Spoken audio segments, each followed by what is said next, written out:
সুপ্ৰভাত মোৰ মৰমৰ ছাত্ৰ ছাত্ৰীসকল, তোমালোক কেনে আছা? নিশ্চয় ভালে আছা, নহয়নে? আজি আমি কি পঢ়িম? এতিয়া অসমীয়া পঢ়িম। ইয়াৰ আগতে তোমালোকে কি পাইছিলা? ক আৰু খ যোগ, প্ৰথম ছ দ্বিতীয় ছ যোগ ন, গ আৰু খ যোগ, এইবোৰৰ কি পাইছিলা? যোগ কৰি কিছুমান শব্দ পাইছিলোঁ, এই যোগ কৰা। আজি আমি কি শিকিম? পাঠ 13। পাঠ 13ৰ 30 নম্বৰ পৃষ্ঠাতে। অ'কে, এইটো হৈছে বৰ্গীয়া জ, ঝ আৰু নিয় যোগ। ঠিক আছে? চৰি, নিয় নহয়, এই যোগ। তোমালোকে কিতাপখন উলিয়াই ল'বা আৰু কি কৰিবা? মোৰ লগে লগে পঢ়ি যাবা, বুজি যাবা। ঠিক আছে? এতিয়া চাবা, শব্দবোৰ বহুত কঠিন হয়, তোমালোকে সেইকাৰণে মন দি শুনিবা। নিয়য় জয়, নিয়য় জয়ঞ্জ, নিয়য় ঝয়, নিয়য় ঝয়ঞ্জ, নিয় যোগ বৰ্গীয়া জ, নিয়য় জয়ঞ্জ, নিয় যোগ ঝ, নিয়য় ঝয়ঞ্জ, ব যোগ বৰ্গীয়া জ, বয় যব জ, জ যোগ নিয়, জয় জ্ঞ জ। যেনে আজ্ঞা। জ যোগ, জ মানে বৰ্গীয়া জ যোগ ছ, জয় ঝ ঝ। এইবাৰ কিছুমান শব্দ পাম, এইবোৰৰ এই শব্দবিলাক তোমালোকে মাতি যাবা মোৰ লগে লগে, আৰু ইয়াৰ অৰ্থবিলাক মই তোমালোকক অডিঅ' যোগে শুনাই আছোঁ। ঠিক আছে? বিজ্ঞ, বিজ্ঞ, প্ৰথমটো বিজ্ঞ পঢ়ি যাবা। বিজ্ঞ, ঐক্য, আঞ্জা, কব্জা, কুঞ্জ, যজ্ঞ, জ্ঞানী, ঝঞ্ঝা, পাঞ্জা, ইঞ্জিন, অঞ্জলি, বুৰঞ্জী, বিজ্ঞান, কৃতজ্ঞ, অভিজ্ঞতা, সৰঞ্জাম, সঞ্জীৱনী, আৰু কি আছিলে? অভিজ্ঞতা, সৰঞ্জাম, সঞ্জীৱনী, সৰঞ্জামটো দুবাৰ দিছে। ঠিক আছে? ইয়াৰ পিছত চাবা, প্ৰাঞ্জল মানে কি আছিল? সৰল। সৰল মানে তোমালোকে নিশ্চয় জানা, সহজ সৰল। তাতকৈ সৰল, সহজ সৰল লোকক প্ৰাঞ্জল বুলি কয়। প্ৰাঞ্জলৰ আন এটা নাম কি আছে? সৰল। সৰঞ্জাম মানে কি হৈছে? সঁজুলি। যেনে আমি, এইটো এটা সঁজুলি হয়নে? লিখা পঢ়া কৰা সঁজুলি, লিখিব পৰা সঁজুলি। ঠিক আছে? তাৰপিছত চাবা, ৰেলৰ ইঞ্জিন দূৰৰ পৰাই, ৰেলৰ ইঞ্জিনৰ উকিটো তোমালোকে শুনিছা? ৰেলত গৈ পাইছা কেতিয়াবা? বাহিৰত ফুৰিব গ'লে ৰেলততো যাব পাৰি বা প্লেনত যাব পাৰি ন? তোমালোকে গুৱাহাটীলৈ গ'লেও ৰেল, যোনে মানে যোৱা নাই, গুৱাহাটীলৈ গ'লে দেখিবা, ৰেল দেখিবাই। তাৰপিছত ৰেলত গ'লে তাৰ উকিটো, তাৰ শব্দটো শুনিবা, বহুত দূৰৰ পৰা শব্দটো শুনিবলৈ পোৱা যায়। সেইটো হৈছে ৰেলৰ ইঞ্জিনৰ উকি দূৰৰ পৰাই শুনা পোৱা যায়। ঠিক আছে? বুৰঞ্জী পঢ়িলে কি হয়? অতীতৰ কথা, মানে অতীতৰ বিষয়ে বহুত কথা জানিব পাৰি, অনেক কথা জানিব পাৰি, বিভিন্ন কথা জানিব পাৰি বুৰঞ্জী পঢ়িলে। আগৰ দিনৰ মহাৰজা মহাৰাজা, মানে আমাৰ অসমখন কি আছিলে আগত, ভাৰতখন ক'ৰ পৰা কি হ'ল, অসমখন কোনে আনিলে, কোনে স্বাধীনতা আনিলে, এই বিভিন্ন ধৰণৰ কথা, ৰজা মহাৰজা তাত বুৰঞ্জীত পোৱা যায়। বুৰঞ্জী পালে তোমালোকে নিশ্চয় জানিবা আগৰ দিনত, মানে অতীতৰ বিষয়ে। ঠিক আছে? বৰ্তমানৰ দিনত বিজ্ঞানৰ অৱদান অৱশেষ, মানে আজিকালিৰ দিনত কেৱল বিজ্ঞানৰে কথা, বিজ্ঞানে কিমান কি উলিয়াইছে। যেনে এতিয়া মোবাইল উলিয়াইছে ন? মোবাইলৰ জৰিয়তে আমি কি কৰিব পাৰোঁ? এতিয়া আমি ক্লাছ কৰিব পাৰিছোঁ, তোমালোকে চাব পাৰিছা, ইমান দূৰত বহি থকা, কিন্তু ইয়াৰ পৰা মই ক্লাছ কৰিছোঁ আৰু তোমালোকে বহুত দূৰত বহিয়ে চাব পাৰিছা। তো এইটো কি হয়? বিজ্ঞানৰে অৱদান। আৰু তেনেকুৱা ধৰণৰ বিভিন্ন ধৰণৰ যন্ত্ৰ পাতি, বিভিন্ন ধৰণৰ বস্তু আৱিষ্কাৰ কৰিছে বিজ্ঞানে। সেইকাৰণে কৈছে বৰ্তমানৰ দিনত বিজ্ঞানৰ অৱদান অৱশেষ, অশেষ, মানে শেষ নাই, অন্ত নাই। কোনো কাম নতুনকৈ কৰাৰ আগতে অভিজ্ঞতা থকা লোকৰ কি কৰিব লাগে? উপদেশ লোৱা উচিত। কোনো এটা ডাঙৰ কাম কৰা বা কোনো এটা কাম কৰাৰ আগতে যিয়ে মানে আগতে কৰিছে, যিয়ে মানে আগতে সেই কামটো কৰিছে, তেনেকুৱা লোকৰ পৰা কি কৰিব লাগে? উপদেশ ল'ব লাগে, তেওঁলোকক সুধিব লাগে এইটো কাম কৰিলে কেনেকুৱা হ'ব, আপোনালোকে কৰি পাইছে তো ভাল হ'লে তেওঁলোকে নিশ্চয় কৰিব দিব, উপদেশ দিব যে কৰা তুমি পাৰিবা। ঠিক আছে, আজি তোমালোকে এইখিনি পঢ়িলা আৰু এইখিনি পঢ়ালোঁ। মই শব্দ অৰ্থবোৰ পিছত দি আছোঁ তোমালোকক। ঠিক আছে, আজি তোমালোকে এইখিনি পঢ়িবা, ভালদৰে পাঠটো পঢ়িবা, পঢ়ি পেলাই কি কৰিবা মোক শুনাবা। ঠিক আছে, আজিলৈকে bye and take care. Have a nice day. সুপ্ৰভাত মোৰ মৰমৰ ছাত্ৰ ছাত্ৰীসকল, তোমালোক কেনে আছা? নিশ্চয় ভালে আছা নহয়নে? আজি আমি কি পঢ়িম? এতিয়া অসমীয়া পঢ়িম।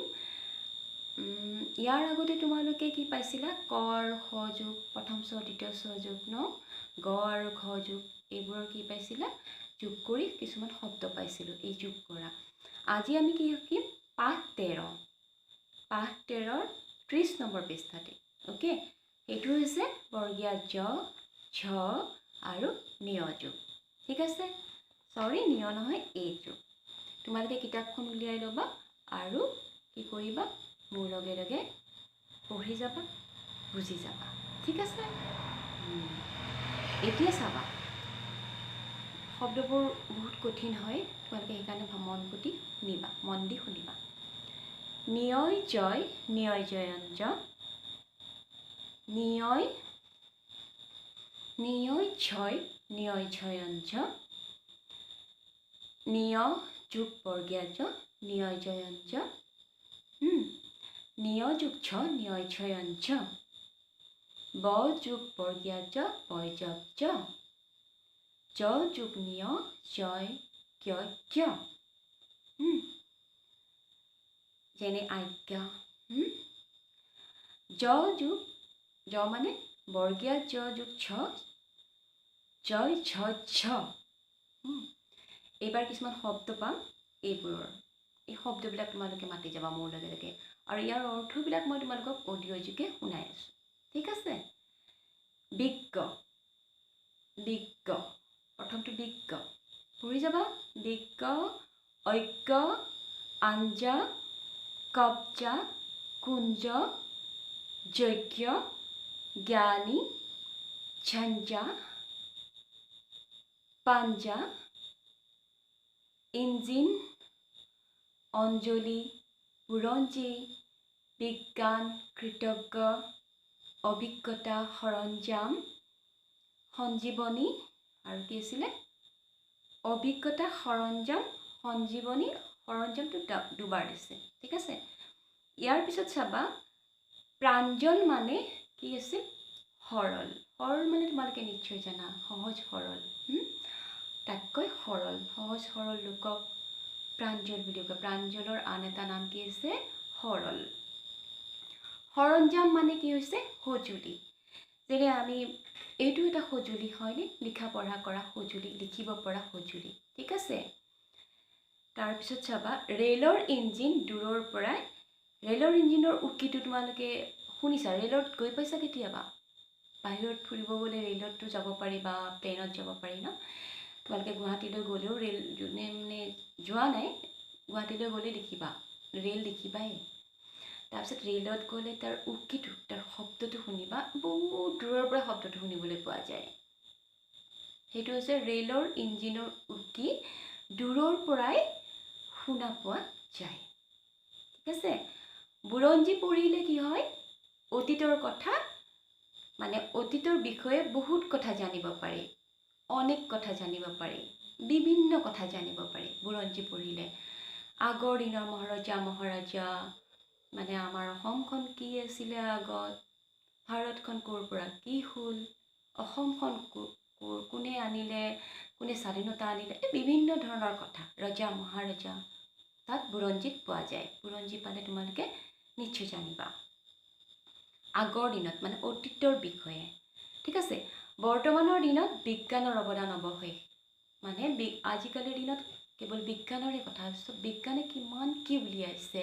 যেনে এতিয়া মোবাইল উলিয়াইছে ন, মোবাইলৰ জৰিয়তে আমি কি কৰিব পাৰোঁ? এতিয়া আমি ক্লাছ কৰিব পাৰিছোঁ, তোমালোকে চাব পাৰিছা, ইমান দূৰত বহি থকা, কিন্তু ইয়াৰ পৰা মই ক্লাছ কৰিছোঁ আৰু তোমালোকে বহুত দূৰত বহিয়ে চাব পাৰিছা।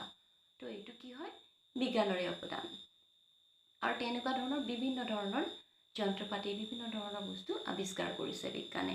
সেইকাৰণে কৈছে বৰ্তমানৰ দিনত বিজ্ঞানৰ অৱদান অশেষ মানে শেষ নাই, অন্ত নাই। কোনো কাম নতুনকৈ কৰাৰ আগতে অভিজ্ঞতা থকা লোকৰ কি কৰিব লাগে, উপদেশ লোৱা উচিত। কোনো এটা ডাঙৰ কাম কৰা বা কোনো এটা কাম কৰাৰ আগতে যিয়ে মানে আগতে কৰিছে, যিয়ে মানে আগতে সেই কামটো কৰিছে, তেনেকুৱা লোকৰ পৰা কি কৰিব লাগে, উপদেশ ল'ব লাগে। তেওঁলোকক সুধিব লাগে এইটো কাম কৰিলে কেনেকুৱা হ'ব, আপোনালোকে কৰি পাইছে, তো ভাল হ'লে তেওঁলোকে নিশ্চয় কৰিব দিব, উপদেশ দিব যে কৰা তুমি পাৰিবা। ঠিক আছে, আজি তোমালোকে এইখিনি পঢ়িলা আৰু এইখিনি পঢ়ালোঁ। মই শব্দ অৰ্থবোৰ পিছত দি আছোঁ তোমালোকক। ঠিক আছে, আজি তোমালোকে এইখিনি পঢ়িবা, ভালদৰে পাঠটো পঢ়িবা, পঢ়ি পেলাই কি কৰিবা, মোক শুনাবা। ঠিক আছে, আজিলৈকে bye and take care. Have a nice day. Thank U.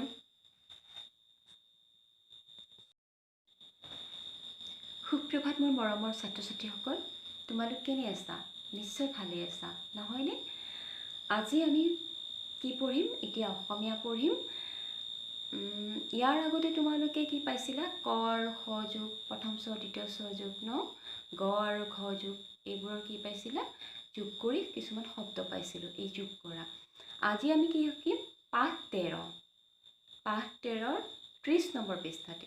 Okay, এইটো হৈছে বৰ্গীয়া জ, ঝ আৰু নিয় যোগ। ঠিক আছে, চৰি নিয় নহয়, এই যোগ। তোমালোকে কিতাপখন উলিয়াই ল'বা আৰু কি কৰিবা, মোৰ লগে লগে পঢ়ি যাবা, বুজি যাবা। ঠিক আছে, এতিয়া চাবা, শব্দবোৰ বহুত কঠিন হয়, তোমালোকে সেইকাৰণে মন দি শুনিবা। নিয়য় জয়, নিয়য় জয়ঞ্জ, নিয়য় ঝয়, নিয়য় ঝয়ঞ্জ, নিয় যোগ বৰ্গীয়া জ, নিয়য় জয়ঞ্জ, নিয় যোগ ঝ, নিয়য় ঝয়ঞ্জ, ব যোগ বৰ্গীয়া জ, বয় যব জ, জ যোগ নিয়, জয় জ্ঞ জ্ঞ, যেনে আজ্ঞা। জ যোগ, জ মানে বৰ্গীয়া জ যোগ ঝ, জয় ঝ ঝ। এইবাৰ কিছুমান শব্দ পাম, এইবোৰৰ এই শব্দবিলাক তোমালোকে মাতি যাবা মোৰ লগে লগে, আৰু ইয়াৰ অৰ্থবিলাক মই তোমালোকক অডিঅ' যোগে শুনাই আছোঁ। ঠিক আছে, বিজ্ঞ, বিজ্ঞ, প্ৰথমটো বিজ্ঞ পঢ়ি যাবা। বিজ্ঞ, ঐক্য, আঞ্জা, কব্জা, কুঞ্জ, যজ্ঞ, জ্ঞানী, ঝঞ্ঝা,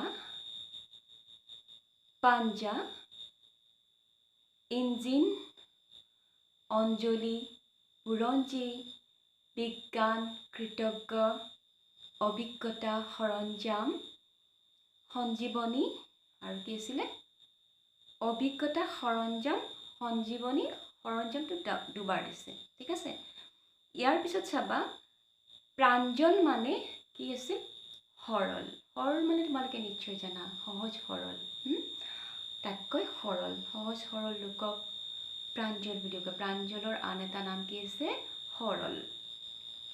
সৰঞ্জাম মানে কি হৈছে, সঁজুলি।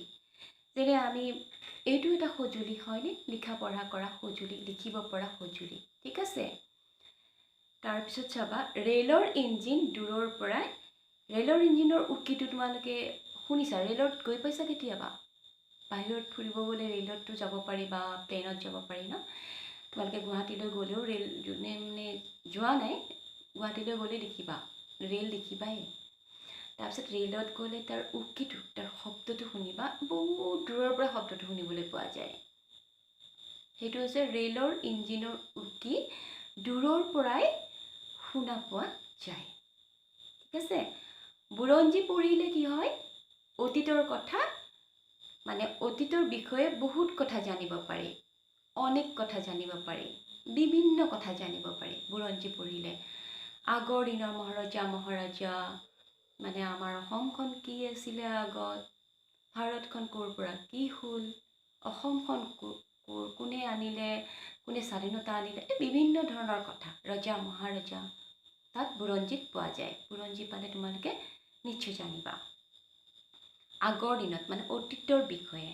ঠিক আছে, বৰ্তমানৰ দিনত বিজ্ঞানৰ অৱদান অৱশেষ মানে আজিকালিৰ দিনত কেৱল বিজ্ঞানৰে কথা ভাবিছোঁ। বিজ্ঞানে কিমান কি উলিয়াইছে, যেনে এতিয়া মোবাইল উলিয়াইছে ন, মোবাইলৰ জৰিয়তে আমি কি কৰিব পাৰোঁ, এতিয়া আমি ক্লাছ কৰিব পাৰিছোঁ, তোমালোকে চাব পাৰিছা ইমান দূৰত বহি থকা, কিন্তু ইয়াৰ পৰা মই ক্লাছ কৰিছোঁ আৰু তোমালোকে বহুত দূৰত বহিয়ে চাব পাৰিছা। তো এইটো কি হয়, বিজ্ঞানৰে অৱদান। আৰু তেনেকুৱা ধৰণৰ বিভিন্ন ধৰণৰ যন্ত্ৰ পাতি, বিভিন্ন ধৰণৰ বস্তু আৱিষ্কাৰ কৰিছে বিজ্ঞানে। সেইকাৰণে কৈছে বৰ্তমানৰ দিনত বিজ্ঞানৰ অৱদান অৱশেষ, অশেষ মানে শেষ নাই, অন্ত নাই। কোনো কাম নতুনকৈ কৰাৰ আগতে অভিজ্ঞতা থকা লোকৰ কি কৰিব লাগে, উপদেশ লোৱা উচিত। কোনো এটা ডাঙৰ কাম কৰা বা কোনো এটা কাম কৰাৰ আগতে যিয়ে মানে আগতে কৰিছে, যিয়ে মানে আগতে সেই কামটো কৰিছে, তেনেকুৱা লোকৰ পৰা কি কৰিব লাগে, উপদেশ ল'ব লাগে। তেওঁলোকক সুধিব লাগে এইটো কাম কৰিলে কেনেকুৱা হ'ব, আপোনালোকে কৰি পাইছে, তো ভাল হ'লে তেওঁলোকে নিশ্চয় কৰিব দিব, উপদেশ দিব যে কৰা তুমি পাৰিবা। ঠিক আছে, আজি তোমালোকে এইখিনি পঢ়িলা আৰু এইখিনি পঢ়ালোঁ। মই শব্দ অৰ্থবোৰ পিছত দি আছোঁ তোমালোকক। ঠিক আছে, আজি তোমালোকে এইখিনি পঢ়িবা, ভালদৰে পাঠটো পঢ়িবা, পঢ়ি পেলাই কি কৰিবা, মোক শুনাবা। ঠিক আছে, আজিলৈকে bye and take care. Have a nice day. Thank you.